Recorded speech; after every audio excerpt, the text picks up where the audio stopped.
Hello, hello, hello, hello. Bonjour à tous, bienvenue sur The Rick and Spoke.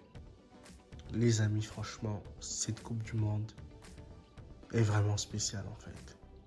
Comme je ne fais que le dire depuis le début de ce tournoi, franchement, nous assistons à de très très très belles rencontres en fait.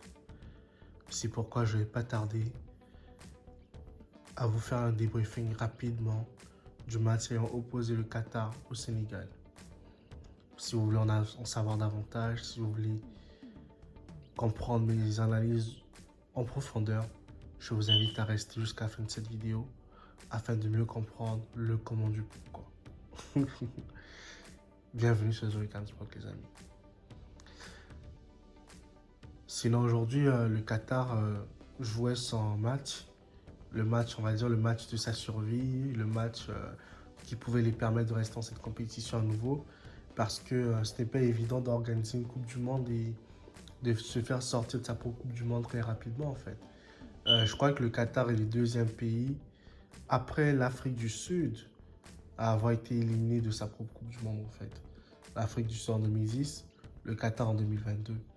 Dans tous les cas de figure, aujourd'hui, on peut se rendre compte que le Qatar, franchement, même si elle a comme préparé sa Coupe du Monde depuis 12 ans, elle a mis les infrastructures en place, elle a eu l'équipe qu'il fallait mettre.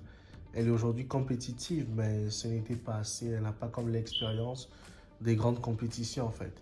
C'est l'expérience des grandes compétitions qui manquait à cette équipe qatari de pouvoir créer la surprise en fait, pouvoir faire des bonnes choses en fait. Et c'est juste ça la réalité des choses en fait.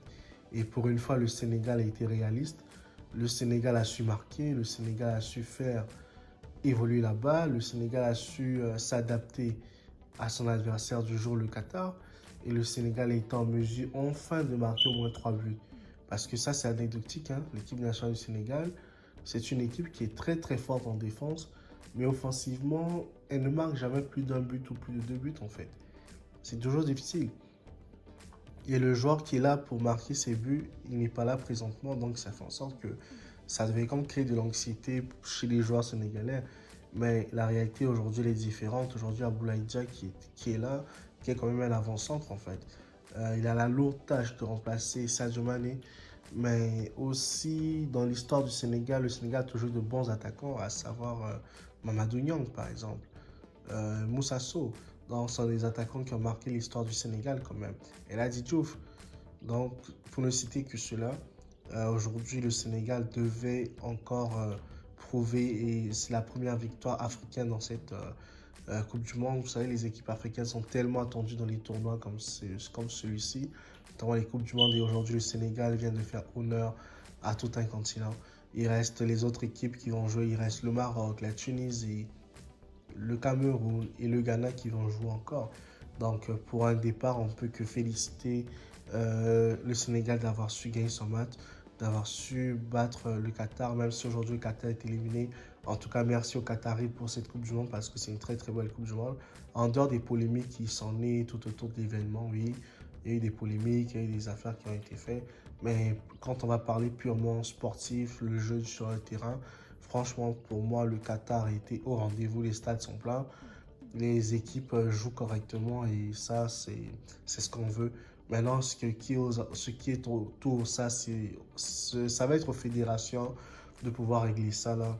Mais franchement, le Qatar, sa Coupe du Monde, pour moi, elle est réussie. Et franchement, chapeau à l'équipe nationale du Qatar. Et bravo à eux qui reviennent en 2026 aux États-Unis s'ils peuvent se qualifier à nouveau, qui viennent participer. Là, au moins, ils auront de l'expérience.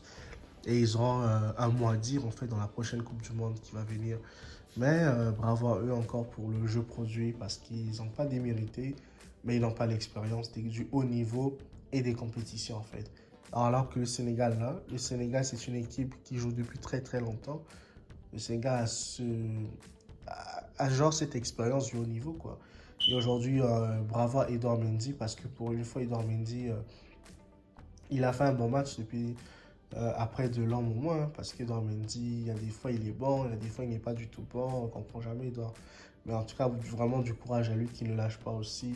Et franchement, bravo à cette équipe du Sénégal, Sénégal REC, Donc, le 12e Gaindé a été présent aujourd'hui et bravo au peuple sénégalais.